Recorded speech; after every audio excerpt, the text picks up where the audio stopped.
നിനക്ക് ഈ പ്രസന്റ് വാങ്ങാൻ വേണ്ടിയിട്ടാ ഞാൻ ഇങ്ങോട്ട് വന്നത്. പിന്നെ നിനക്കൊരു സർപ്രൈസ് ആയിക്കോട്ടെ എന്ന് കരുതിയിട്ടാ പെട്ടെന്ന് മറ്റൊരു സ്ത്രീ എന്നൊക്കെ പറഞ്ഞത്. സോറി. ഇപ്പൊ എന്തായി? ഞാൻ പറയാറില്ല ഒരു കാര്യം ആദ്യം അവസാനം അറിയാതെ എടുത്ത് ചാടാൻ പാടില്ല എന്ന്. ഓക്കെ, നിങ്ങളുടെ പർച്ചേസ് ഇറക്കട്ടെ.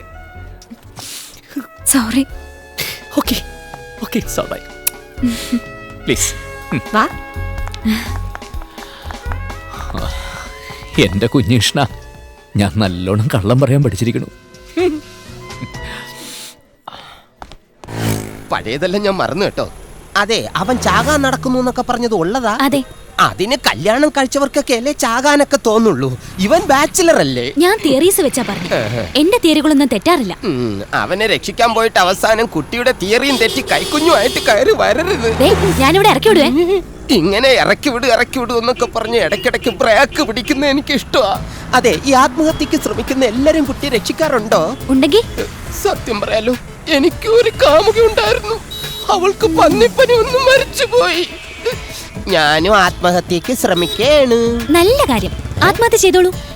നടക്കില്ല. നമുക്ക് ആ പൈപ്പ് ലൈൻ റോഡ് വഴി പോയാ മതിയായിരുന്നു. എന്താ ഷോർട്ട് കട്ടാ? അല്ല, അവിടെ ഒരുപാട് ഗട്ടറുണ്ട്.